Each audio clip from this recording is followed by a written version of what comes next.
Dear students, आज हम लोग करिकुलम के माध्यम से संपूर्ण टीचर ट्रेनिंग कॉलेजेस उसमें पढ़ रहे प्रशिक्षु शिक्षक, साथ ही टीचर एजुकेटर जो हैं उनके विषय में व्यापक जानकारी लेंगे कि किस तरह उनका क्वालिफ़िकेशन क्या होता है, उनकी एलिजिबिलिटी क्या होती है और उनके करिकुलम का फ्रेम स्ट्रक्चर क्या होता है।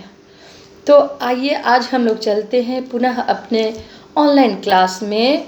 और सेमेस्टर 2 के लिए आज मेरा क्लास है 8वें पेपर का यूनिट 1 का जो आखिरी बुलेट है, फ्रेम स्ट्रक्चर है वहाँ करिकुलम का। लास्ट क्लास में हमने देखा था NCF 2005 का करिकुलम बेस क्या था।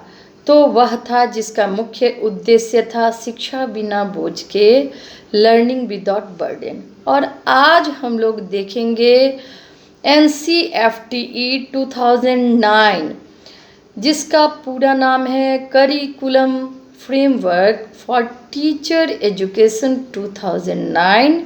हिंदी में हम उसे राष्ट्रीय पाठ्यचर्या संरचना शिक्षक शिक्षा 2009 कहते हैं। इसे ही हम लोग यशपाल कमेटी रिपोर्ट 2009 भी कहेंगे। इसे ही यशपाल कमेटी रिपोर्ट 2009 भी कहा जाता है। तो अब आइए हम इसके बृहत रूप, व्यापक रूप को देखेंगे। हमने NCF 2005 में चर्चा किया था कि बालकों का करिकुलम कैसा होना चाहिए, इसकी जानकारी वहाँ थी। और यहाँ है कि जो शिक्षक बालक को पढ़ाएंगे उनका करिकुलम फ्रेम स्ट्रक्चर कैसा होगा, इसकी जानकारी यहाँ लेंगे। और वह दो भागों में, दो पक्षों में हम देखेंगे। पहला पक्ष होगा कि ऐसे प्रशिक्षु शिक्षक जो ट्रेनिंग ले रहे हैं, अर्थात जो वर्तमान में जिसे DLED कहा जा रहा है, BEd का प्रशिक्षण ले रहे हैं, MEd का प्रशिक्षण ले रहे हैं, उनके लिए करिकुलम फ्रेम स्ट्रक्चर कैसा होना चाहिए और वह क्यों वैसा होना चाहिए। साथ ही ऐसे शिक्षकों की भी चर्चा हम करेंगे जो शिक्षक सेवारत हैं, उन्हें अपने आप को अपडेट करने के लिए क्या क्या करना चाहिए और जिसका प्रतिफल क्या होगा बच्चे, तो उसका संपूर्ण प्रतिफल कहाँ जाएगा, तो बालक के सर्वांगीण विकास की ओर। यानी कि यह एक सीरीज वाइज स्ट्रक्चर करिकुलम है कि हम टीचर एजुकेटर होकर के ट्रेनी टीचर को पढ़ाते हैं। और वह ट्रेनी टीचर जो मेरा है वह जा कर के किसको पढ़ाएगा, स्टूडेंट्स को पढ़ाएगा। वह BEd वाले सेकेंडरी एजुकेशन में जाएंगे, DLED वाले प्राइमरी एजुकेशन में जाएंगे, जबकि हमारे MEd के बच्चे जो प्रशिक्षण महाविद्यालय है वहाँ जाके पढ़ाएंगे। अब इनका क्वालिफ़िकेशन क्या क्या है, इसके लिए एलिजिबिलिटी क्या क्या होने चाहिए, इन टीचर्स में क्वालिटी क्या क्या होने चाहिए, करिकुलम फ्रेमवर्क ने संपूर्ण रूप से इसको बताया है, ताकि आने वाले जो पीढ़ी हैं, जो बालक हैं, जो अखंड भारत के भविष्य के निधि हैं, उनका चहुदिश विकास, सर्वांगीण विकास, ओवरऑल डेवलपमेंट हो सके। क्योंकि डियर स्टूडेंट, उसके माध्यम कौन हैं, तो आप हैं और हम हैं। तो चलते हैं हम अपने टॉपिक की ओर। और हमारा आज का टॉपिक क्या है, तो NCFTE 2009, very very important topic. इसे जिसमें प्रशिक्षु शिक्षण संस्थान के करिकुलम का नवनिर्मित व्यापक फॉर्म समाहित है। भारत में शिक्षा नीति को समय के अनुकूल निरूपित करने के उद्देश्य से यह करिकुलम फ्रेम स्ट्रक्चर बनाया गया। जो कोठारी आयोग 1966, 1966, चट्टोपाध्याय समिति 1985, राष्ट्रीय शिक्षा नीति जिसे हम एनपीई कहते हैं 1986 टू 92, आचार्य राम मूर्ति समिति 1990, सह यशपाल समिति 1993 एवं एनसीएफ 2005 को मुख्य आधार मानकर और इन्हीं समितियों कमेटियों के जो मुख्य तथ्य थे उनके आधार पर ही बच्चे यह एनसीएफटीई 2009 निर्मित किया गया। एनसीएफटी स्कूल के बच्चों की शिक्षा उपलब्धियों के सुधार के विस्तृत उद्देश्य की दोहरी कार्यनीति है। स्कूल प्रणाली के अध्यापक टीचर्स को तैयार करना, उन्हें शिक्षक बनने की ट्रेनिंग प्रदान करना इसकी पहली नीति है, जिसे सेवा पूर्व प्रशिक्षण भी कहा जाता है। दूसरी नीति क्या है तो मौजूदा स्कूल टीचर्स की क्षमता में सुधार करना, अर्थात स्कूल शिक्षक टीचर्स को समय के अनुकूल अपने आप को क्या करना है, अपडेट करना है, जिसे सेवाकालीन प्रशिक्षण भी कहा गया है। तो इसके दो पक्ष हुए। यहाँ दो करिकुलम स्ट्रक्चर की विस्तृत चर्चा की जाएगी। पहला है सेवा पूर्व प्रशिक्षण और दूसरा क्या है तो सेवाकालीन प्रशिक्षण। उपरोक्त दोनों पक्षों के लिए NCTE national council of teacher education, राष्ट्रीय शिक्षक शिक्षा परिषद, जो कि केंद्र सरकार का क्या है तो संवैधानिक परिषद है, निकाय है, वह जिम्मेदार है इस सारे करिकुलम को चलाने हेतु, जिसकी देखरेख में शिक्षक शिक्षा के नियोजित एवं समन्वित विकास लगातार हो रहे हैं। अर्थात यह MEd, BEd, DElEd, BPEd, MPEd आदि के दिशा निर्देश का क्या है, डॉक्यूमेंट है, दस्तावेज है। डियर स्टूडेंट्स, एनसीटीई ने एनसीएफटीई 2009 के रूप में एक आदर्श करिकुलम का स्ट्रक्चर डिज़ाइन तैयार किया है, उसका एक फ्रेम स्ट्रक्चर तैयार किया है। यह करिकुलम वैसे स्टूडेंट के लिए है, हमने पहले बताया है, जो क्या कर रहे हैं, जो टीचर्स ट्रेनिंग ले रहे हैं अथवा सेवारत टीचर हैं। यह उनका करिकुलम है, यह उनके करिकुलम स्ट्रक्चर का फ्रेम डिजाइन है, इसे याद रखना। टीचर एजुकेशन के लिए एजुकेशन को इफेक्टिव बनाने के लिए एनसीटीई ने एनसीएफटी 2009 के रूप में यह विशेष प्रकार का दस्तावेज डॉक्यूमेंट शिक्षा के क्षेत्र में हमारे लिए लाया है, बनाया है, तैयार किया है, जो मुख्य रूप से अनुच्छेद 45 में वर्णित प्राइमरी एजुकेशन के free and compulsory education for 6 to 14 years child, RTE right to education, NCF 2005 के सापेक्ष ध्यान में रखकर निर्मित किया गया है। अर्थात हम इसे कह सकते हैं कि सब बढ़ो को ध्यान में रखकर यह करिकुलम फ्रेम किया गया है। किसके लिए? बालक के लिए नहीं, स्कूली बालकों के लिए नहीं, अपितु आपके लिए और जो सेवारत टीचर हैं उनके लिए, जिसका पहला रिपोर्ट आया था 24 जून 2009 में, जिसका मुख्य उद्देश्य था करिकुलम का पुनरावलोकन होना। जो करिकुलम पहले से चलते आ रहा है उसको रीजाइंड करना, रिकंस्ट्रक्ट करना। टीचर एजुकेशन को इफ़ेक्टिव बनाने के लिए एनसीटीई ने इस करिकुलम का डॉक्यूमेंटेशन किया और विभिन्न तरह के गाइडलाइंस दिए, जिसका लक्ष्य था कि जब प्रशिक्षु शिक्षक ट्रेनी टीचर बन के शिक्षण संस्थान में योगदान देने आए तो वह अपना दी बेस्ट दें। किनके सामने? तो अपने स्टूडेंट्स के सामने, और इससे उनके स्टूडेंट्स क्या हों, उनके शिक्षण माध्यम से, उनके शिक्षा से अभिभूत हो पाएँ, उसे अच्छी तरह से जान पाएँ और अपने अंदर क्या कर पाएँ, उसे समाहित कर पाएँ।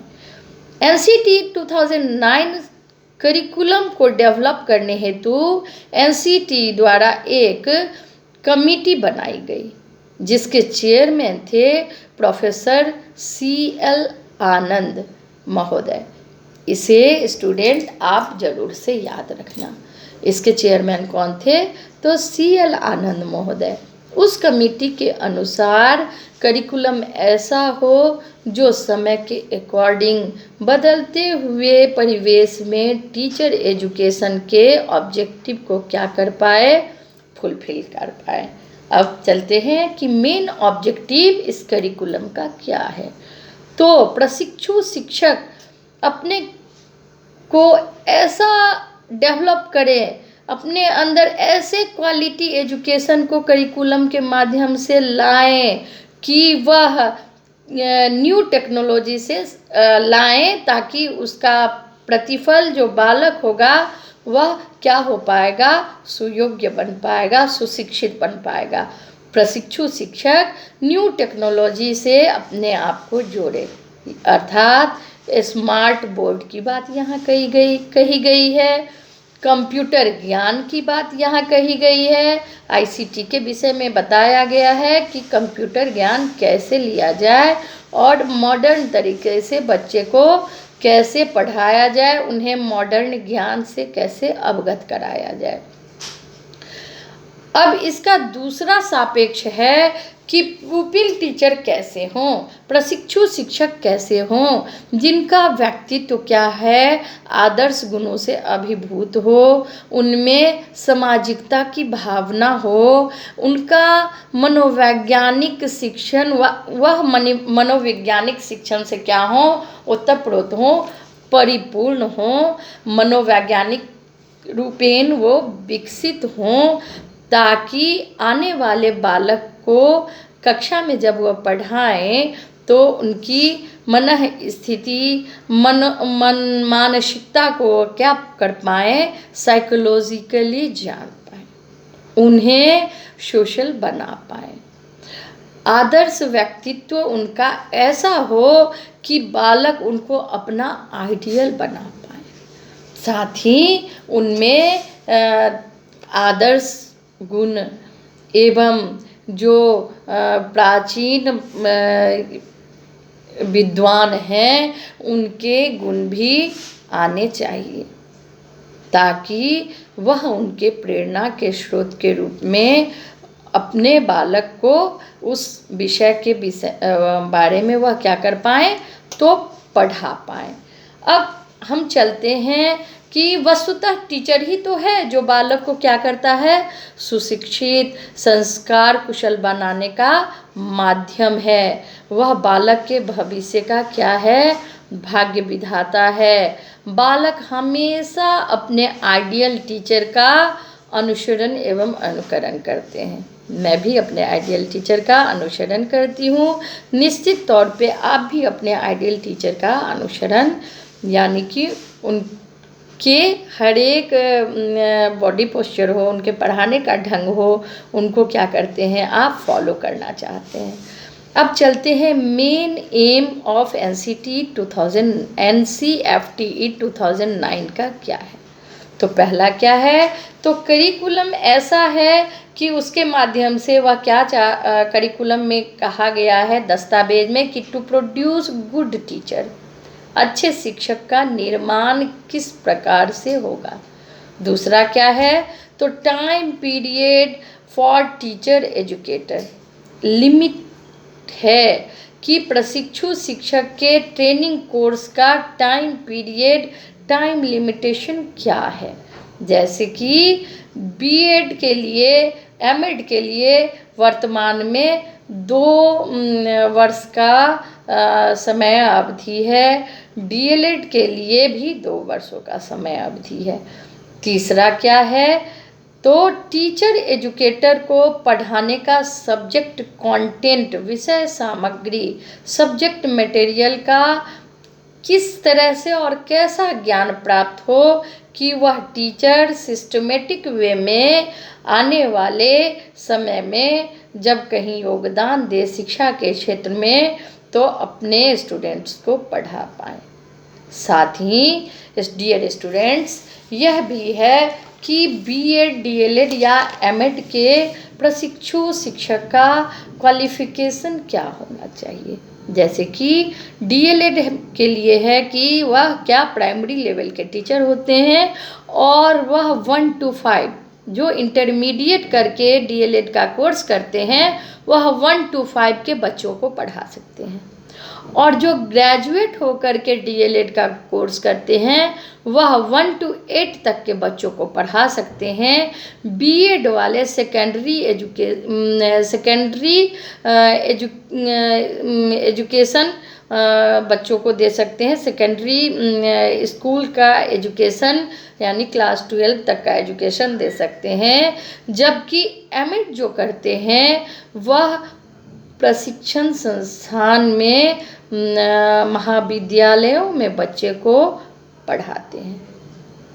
तो अब नेक्स्ट पॉइंट चलते हैं कि टीचर को साइकोलॉजिकल नॉलेज, मैंने बताया मनोवैज्ञानिक ज्ञान हो ताकि वह बालकों के अनुरूप उन्हें स्नेह के साथ ज्ञान से, हर एक पक्ष के ज्ञान से, शैक्षिक ज्ञान हो या बाहरी ज्ञान हो या एक्टिविटी सेंटर्ड ज्ञान हो, बालक को वह दे पाए। दार्शनिक विचारकों के रूप में टीचर अपने आप को क्या करें कि डेवलप कर पाए। उपरोक्त ऑब्जेक्टिवों की पूर्णता के लिए एनसीईआरटी की एक विशेषता यह है कि वहाँ बहुत सारे फैक्टर्स को, खास फैक्टर को करिकुलम में निहित किया गया है। तो पहला फैक्टर है कि इस करिकुलम कोर्स की आवश्यकता क्यों हुई। दूसरा क्या है, तो करिकुलम किन किन थ्योरीज पर बेस्ड है। तीसरा क्या है, तो शिक्षण अभ्यास, इंटर्नशिप वर्क, प्रायोगिक कार्य, प्रैक्टिकल के रूप में शिक्षण प्रशिक्षण महाविद्यालयों में या स्कूल में किस प्रकार से दिया जाता है और क्यों दिया जाता है प्रशिक्षु शिक्षक को। इसके साथ ही क्या है, तो बच्चे के मूल्यांकन कार्य के आधार क्या क्या होने चाहिए, इवैल्यूएशन ऑफ स्टूडेंट। और एक तथ्य और कि मूल्यांकन हमेशा बच्चों का सतत एवं व्यापक होना चाहिए। मूल्यांकन का यह विशेष पक्ष न हो कि जो बच्चे बहुत अच्छे नंबर से आ जाते हैं क्लास में आगे वही श्रेष्ठ हैं। मूल्यांकन बच्चे के ओवरऑल डेवलपमेंट को, होलिस्टिक डेवलपमेंट को देख के किया जाता है। इसका अगला तथ्य है कि छात्राध्यापकों की व्यावसायिक उन्नति का आधार, जो छात्रों को अध्यापक पढ़ा रहे हैं यानी जो सेवारत अध्यापक हैं, उनके प्रमोशन का, उनके इंक्रीमेंट का आखिर क्या आधार है। नेक्स्ट करिकुलम में कहा गया है कि करिकुलम को कोर्स के रूप में पढ़ाने हेतु टीचर एजुकेटर का क्वालिफिकेशन क्या है, क्या होना चाहिए, जिसे मैंने वर्णित कर दिया कि डीएलएड के लिए क्या होना चाहिए, बीएड के लिए क्या होना चाहिए। बीएड के लिए क्या होना चाहिए, ग्रेजुएशन होना चाहिए किसी सब्जेक्ट में और वह 2 साल का बीएड कोर्स करेंगे। एमएड के लिए क्या होना चाहिए, तो पीजी होना चाहिए प्लस बीएड किए हुए हों और वह फिर एमएड का 2 साल का कोर्स करेंगे, 2 वर्षों का कोर्स करेंगे। तो यहाँ 6 चैप्टर मुख्य रूप से वर्णित है NCFTE 2009 में, जिसका मैं अगले क्लास में वर्णन करूँगी। Thank you students.